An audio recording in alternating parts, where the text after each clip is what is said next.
house these days. We got everybody sick. Ma's home, sick from the nursing home, and my wife, who's just got through with chemotherapy and stuff. But now she's through with chemotherapy, but now she's having like what might be a relapse. We're not sure. Constant headaches, and they're hoping nothing spread. And we're doing all kinds of testing again. So, and she doesn't feel well today. I barely even got time to get here. I really don't have much prepared, but I thought I'd read a little something out of the book I'm writing. I had an idea to introduce Cupid and make his part a little bit bigger in the story. And I also threw in Aphrodite, and I figured a nice little twist to the story. You guys may or may not know the story. If you were here a couple months ago, I read part of it. But I thought I'd have Aphrodite come down and be one of the people, and she turns out to be just kind of messing around with humans. And but also at the same time, in the overall plan of things, not really affect the story much. It's almost like it doesn't even have to be there, but it's still in there. We'll see if it works. So this is how I get his real love interest out of the picture so that Aphrodite can come in. And it's also kind of, you learn more about Cupid. Okay. It was time for an explanation. You know, would you guys mind if I took 1 second and got my reading glasses? No. I'm sorry, I'm so disheveled today. I can't even see that.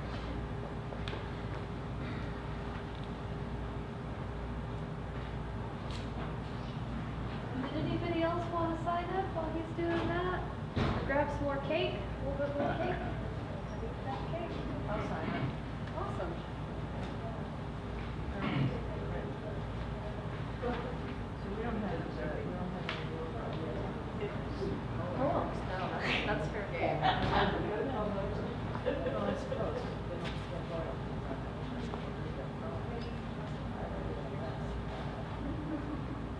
Ah, there we go. There's the story there. Okay, so this is the chapter titled Cupid. I'm not going to do the whole chapter, but I'll give you a little taste. It was time for an explanation. The ancient halls of Mount Olympus had not been relevant to human lives for millennia. Yet Zeus was aware that something was amiss. Aphrodite, goddess of beauty, was nowhere to be found. There was only one place she could be, but Earth was forbidden. Zeus needed answers and quick. He put out a call for Cupid, the famous farrier of love and chaos. In no time at all, the door located at the end of the God King's large entryway pushed open, and the light of Cupid's being shone into the hall. The tiny cherub, located at the center of the light, made his way to the mighty Zeus, as neither ruler nor ruled, and one of the very few creatures with the nerve to approach the moody king. The aura of his light served to accent its short, curly hair, which was so golden as to momentarily distract from Cupid's overall beauty. Should any human observer cast his gaze down past the golden hair, it would likely be captured by the hypnotic effect of Cupid's deep blue eyes. The purpose of the light play was to make it difficult to focus on Cupid's facial expressions. It is said that every emotion ever experienced during every single love everywhere since the dawn of mankind can be seen all at once in the expression on Cupid's face. If you concentrate, if you pull your vision down from the golden hair and away from the hypnotic eyes, then you will see the expression that most accurately reflects your emotional state. Confused, frightened, contented, even empty feelings, whatever you feel on the inside is the expression you see on his face. The expression can sometimes be misleading, being a single state in a frozen moment of time. For instance, the throes of pain and the gyrations of joy can look eerily similar when viewed out of context. Or you might confuse lonely for pain. Lonely is different than pain. Some say worse. It was a beautiful picture of the near side of the moon, taken at night when the moon was full and bright. You could see all the dimples and blemishes of the surface so clearly and brilliantly as to almost supersede the actual beauty of the picture. Susan was staring through a large window on Main Street. The window belonged to a store that sold gifts and knickknacks and books and such. Susan began backing up as she stared at the picture. She had noticed that the circumference of the border of the moon in the picture was about the same size as the reflection of her own face in the glass window. And since she had nothing better to do on a Saturday afternoon, she was backing up to get the two shapes to be exactly the same circumference. Once that was accomplished, she was focused on the more difficult task of getting her eyes to line up with two of the craters of the moon's surface. Not too suddenly, but all at once, there was a boy riding his bike. Not too quickly, but he was heading right between Susan and the moon. "Hello, Miss Brayburn," said the boy with a quick ring from the bell on his handlebars. Susan looked up and saw that the boy on the bike was a student that was in her class last year. "Oh," was her startled response. "Hi, Donnie." Miss Brayburn took a step back to allow the bicycle more room, and when she did, her foot caught the street curb at a bad angle, and she fell backward into the street and right in front of a passing delivery truck. Luckily, because of the height of the vehicle, the driver was able to see her fall into the road from between two parked cars and stopped his truck just in time to avoid hitting her as she lay in the street. Once he assured himself that she was all right, he told Donnie to stop riding his bike on the sidewalk and asked Susan for her phone number. "I just want to follow up and make sure you're all right," he nobly informed her.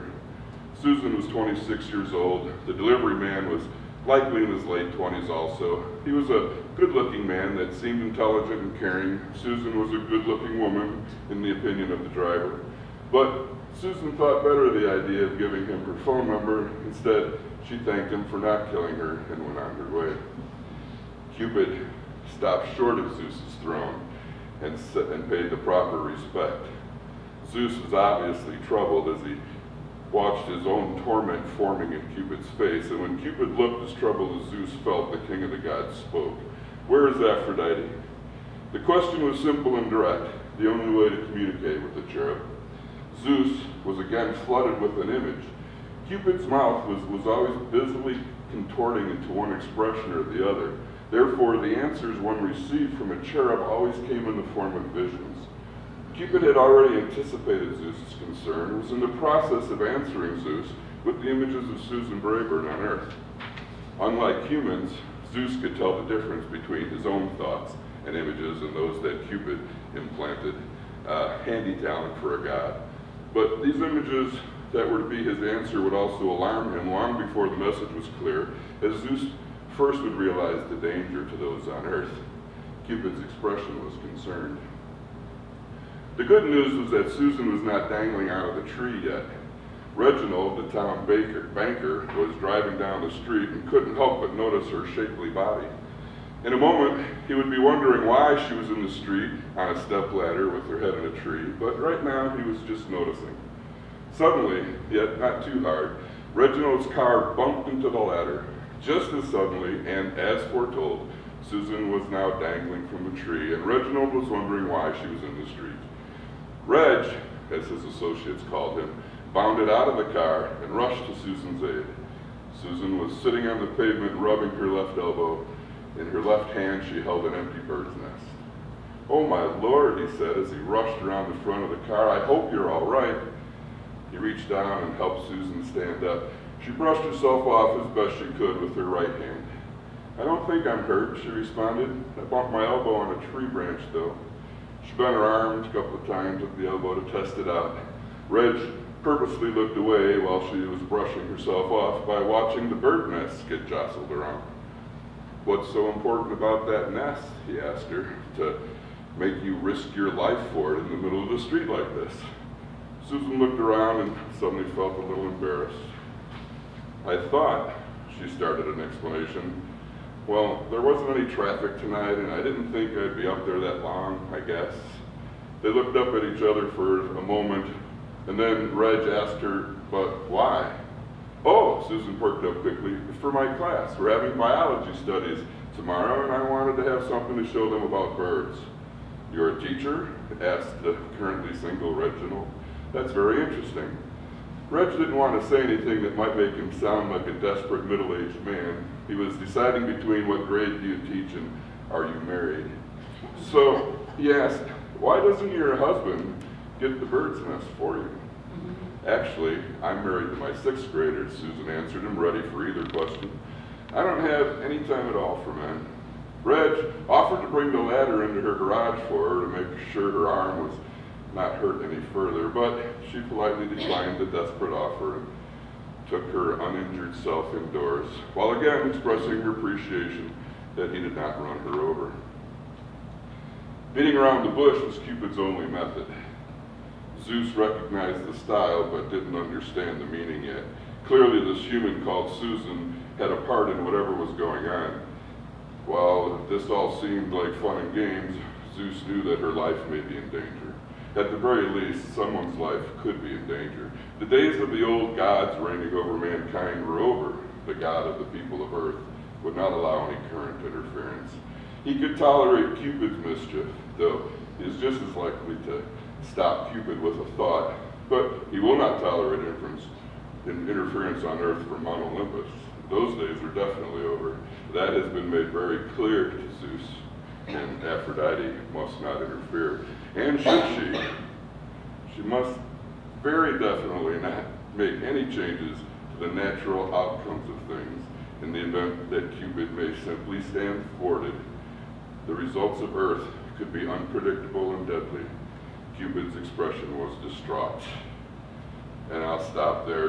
There goes on to be one more story about Susan where she's at an art gallery. And if you remember from the first chapter, Tyler had painted a picture called The Astronaut's Daydream. Well, in the third picture, Susan, who is supposed to be Tyler's love interest, is at the gallery looking at Tyler's painting on the wall. And while she's backing up, Aphrodite just kind of bumps into her and she falls down and breaks her leg, and now she can no longer teach. And it just so happens that Aphrodite Ann, is a teacher. And so she sub-teaches, and that's how she gets into Tyler's life. So, and at the end, I got to bring Susan back, obviously. So that's just a little piece out of the book.